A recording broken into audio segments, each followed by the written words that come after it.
أحبة، السلام عليكم ورحمة من الله تعالى وبركاته. هذا يونس يحييكم في لقاء تواصلي آخر معكم. اخترت هذه المرة أن يكون موضوعه هو كوباديس وكيفية التثبيت وكيفية كذلك عمل الكراك. كنت قد أعطيتكم كوباديس في موضوع سابق. أنا أعيد طرح الموضوع وأعيد كذلك طرح روابط التحميل لمن ليس لديه روابط التحميل. كنت أعطيتكم هذه النسخة التي أمامكم وهي مقسمة إلى 3 أجزاء: الأول أي الثاني أي الثالث. نبدأ عملية التثبيت من أي جزء تريدون، مثلا الجزء الثالث، ثم نذهب إلى عملية التثبيت مباشرة التي هي سيت اب الموجودة آخر الملف، ثم نقوم بعملية اكستراكسيون. بعد ذلك تظهر لنا هذه النافذة، ثم نقوم بعملية سويفون. ذلك أمر بسيط جدا. سويفون، وكذلك نختار سويفون، وذلك نوع الانستالاسيون هي انستالاسيون كلية أم جزئية. نختار جزئية، ولذلك أختار الذي أريد. مثلا أريد إضافة أوتوبيست إلى عملية الانستالاسيون. بعد ذلك سويفون، ثم أستمر في عملية التنزيل انستال. تطلب وقت، سأقوم بعملية التنزيل.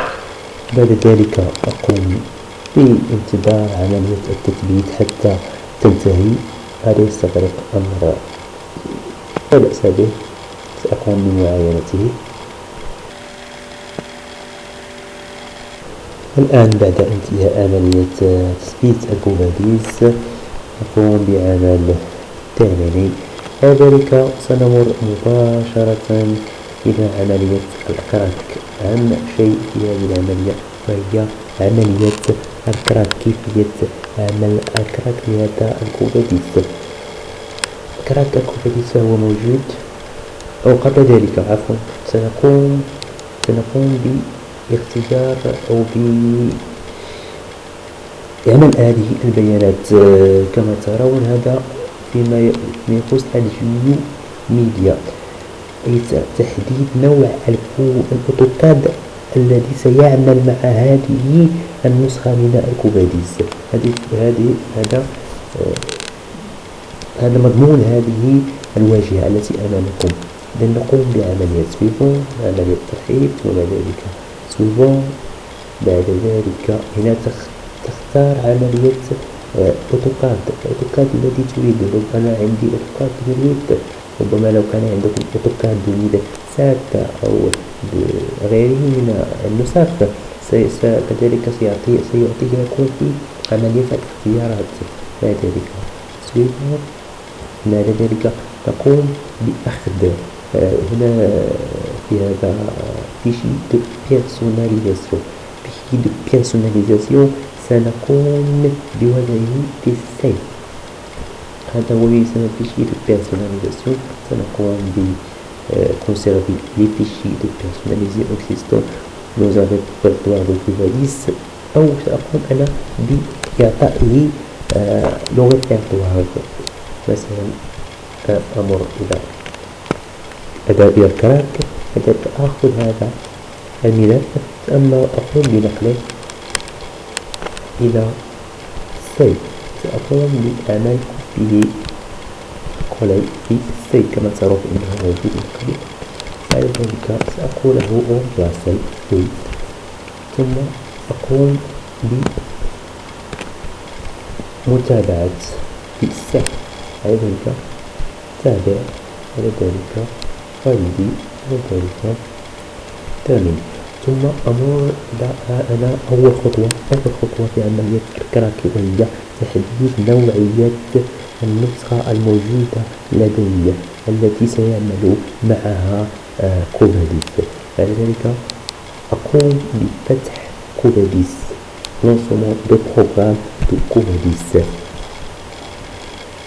سأنتظر حتى تقوم بعملية lancement لكوباديس. الآن وقد تم عملية شحن الكواليس. كانت تتطلب وقتا لا بأس به، لأنه سيتم لأول مرة لشارج أو أخذ بعين الاعتبار فيرسيون الكواليس. بعد ذلك كنت آمل أن تعطيني رسالة لم تظهر عندي للأسف، لأنني قمت بتغيير السيريال. مفادها أنه يجب عليك تغيير السيريال المستخدم في أوتوكاد. هذه رسالة ستظهر لكم أنتم، أي لم تظهر معي، ولكن سأريكم الطريقة التي تمكنكم من تغيير السيريال في الأوتوكاد. إذا ينبغي عليكم أن تتجهوا إلى سيريال. هذا السيريال ستقومون بدمجه أو إعطائه للأوتوكاد بوصفه سيريال جديد يشتغل عليه. إذا هذا هو السيريال الجديد، تقومون بعملية كوبي أو هذا هو أسهل فيهم، هذا أو هذا. سأختار هذا لأنه أسهل، ثم أعمل عملية كوبي. بعد ذلك أمر إلى help أو aid، help أو aid. ثم ذلك about. بعد ذلك أسرع about. بعد ذلك product information. بعد ذلك سأقوم بعملية update. ثم ذلك سأقوم بعملية لصق. بعد ذلك تنسق كما لاحظتم 999. بعد ذلك أقوم بعملية OK. ثم سأقوم بعملية close. بعد ذلك تقومون بعملية فهم أو إغلاق كواليس، ثم تقومون بعملية إغلاقه، ثم بعد ذلك عملية فتحه من جديد لكي يأخذ بعين الاعتبار السيريال الممنوح له أقصد، أو عفوا هذا الذي كنت أتحدث عنه فقط ظهر أخيرا، لأن السيريال الذي أعطيته ربما لم يشتغل. سأعطيه سيريال آخر صحيح. هذا هو السيريال الذي كنت أتحدث عنه، الذي سيظهر لكم أنتم.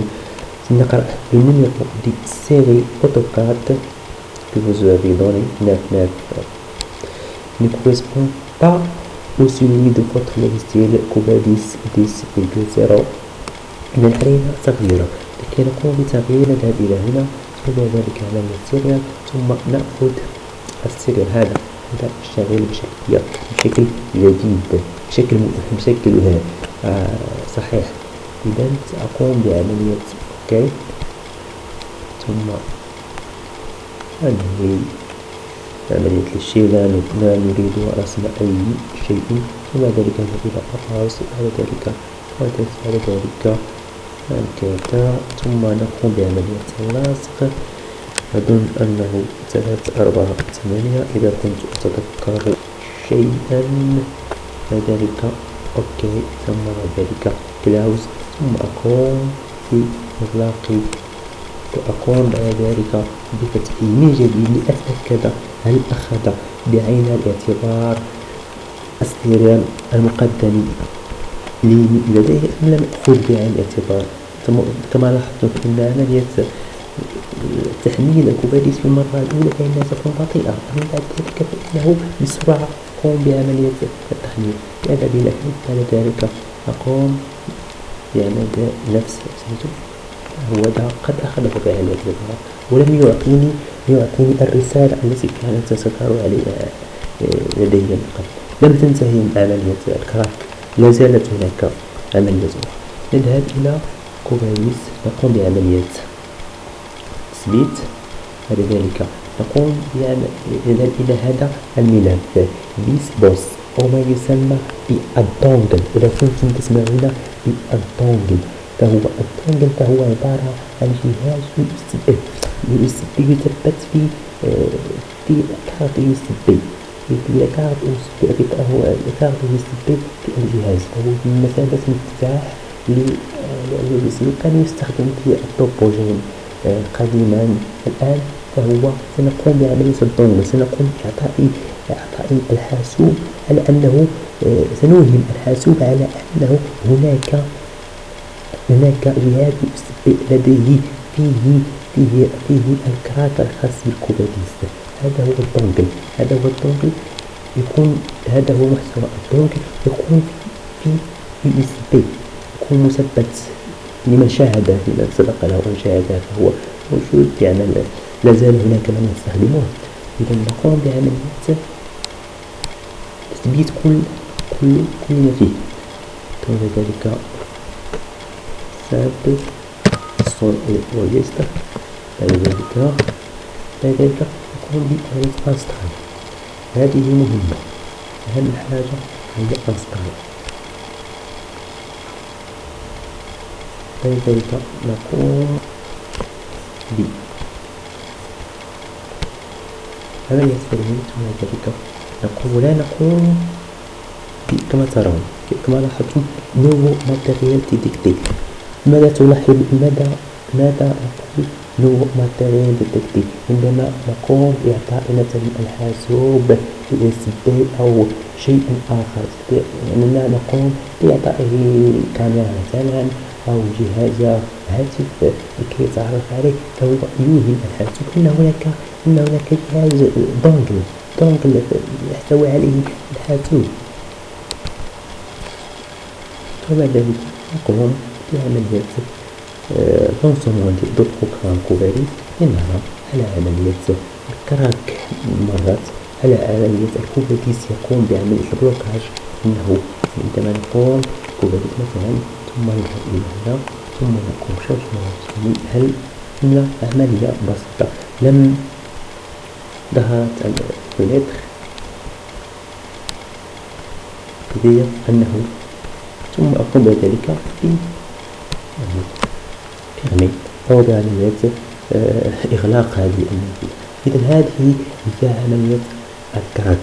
أعيدها لمن فاته أو لمن لم يستوعب جيدا. أولا نقوم بتغيير السيريال المثبت في الكوفاليس الدهني، نقوم بتغييره لأنه السيريال الذي قمنا بعملية التثبيت فيه فهو لا يصلح لعملية تثبيت الكوفاليس incompatibility de version. بعد ذلك نقوم بعملية fichier de personnalisation كوفا 2007، نقوم بعملية وضعه في مكان محدد الذي هو سي.